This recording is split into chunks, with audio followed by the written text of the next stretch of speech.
Cape Town says it has created over 260,000 jobs the last year, reducing the unemployment rate by 7%. It's impressive numbers, but residents of Mandalay in Mitchell's Plain say they're not actually benefiting at all. In fact, they're very, very upset with this, and they've taken some action. Let's go find out what that action is. I'm joined by reporter Nobesuthu Hejana down in that part of the country for us. Hello to you, Nobesuthu. So once again, the vision and the illusion of two different Cape Towns is taking place. Yes, joblessness has been reduced, but when you go out to areas like Mandalay, they're saying to you it is simply not the case.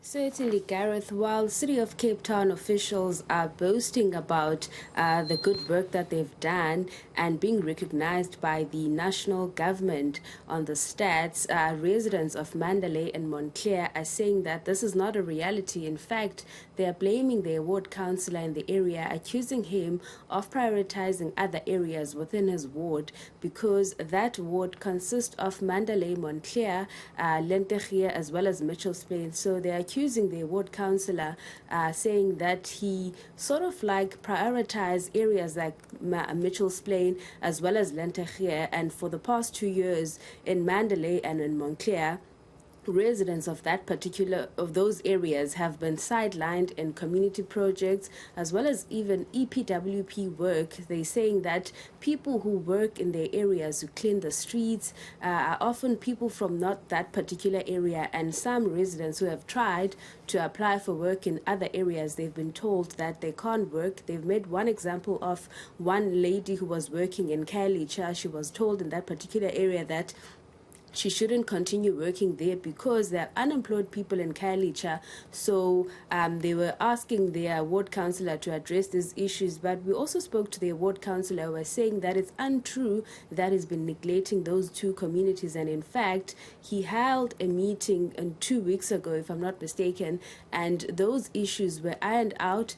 And he's saying that he has another meeting that is scheduled for the residents of those areas where he's going to give feedback. The residents, they handed over a list of 14 demands stating that the ward councillor must, with immediate effect, employ people from the area and provide service delivery, because they were also complaining about the area being dirty, and that if people in that particular area, especially the youth unemployed, they would avail themselves and clean the area. But because those projects aren't meant for them, so they want the ward councillor to address them. And we spoke to one community leader, Sisilele, who was explaining their issues with regards to them holding this protest to the ward councillor's office. And this is what she had to say.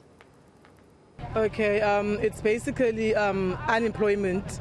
Employment for the youth, skills development programs, and basic service delivery that is non-existent in Mandalay, and the fact that Mandalay and Montclair are under Ward 76, but yet other communities within our ward, we see all these programs, day and day, like they are happening. But when it comes to our communities, we are being told stories, promises. And besides the fact that our youth was called to Blue Hall in Sightsee, our councillor himself requested 12 names from our youth leader, and then which she submitted, and she even gave them a date as to when they will start working, which was the 1st of July this year. And then nothing materialized. We just saw people working, but those people that were working are from our community. And I want to make it clear that what is happening here, this movement, we are not saying that our own must not work in Mandalay, but we are questioning the process, and the disregard that our ward councillor has for this community. All right, so disregard is the accusation for the community by their ward councillor as well. So clearly the numbers are there, 260,000 jobs. It's down by 7% in the city of Cape Town. So what happens in an area like Mandalay now? Clearly, Nobesuthu residents very upset. What's the city's response to this, if any? While the ward councillor in the area, Gareth, he did say that on the 14th of September, he will go back to the Mandalay and Montclair communities and provide a feedback, because in one of those demands, the memorandum that was handed over by the residents, they've actually asked him to escalate their issues to the mayor as well as the premier, where they want the premier to acknowledge the fact that they claim Mandalay and Montclair have not been, or rather they've been sidelines for many development projects, and even saying that for even recreational facilities in the area it does not have, and they want their ward councillor to escalate those issues to the mayor as well as the ward councillor. So the ward councillor, rather the premier, so the ward councillor is saying that he will go back to the residents in September and provide a feedback, and the residents are saying that they don't want another meeting, they want action. When he comes back in September, he must provide concrete answers.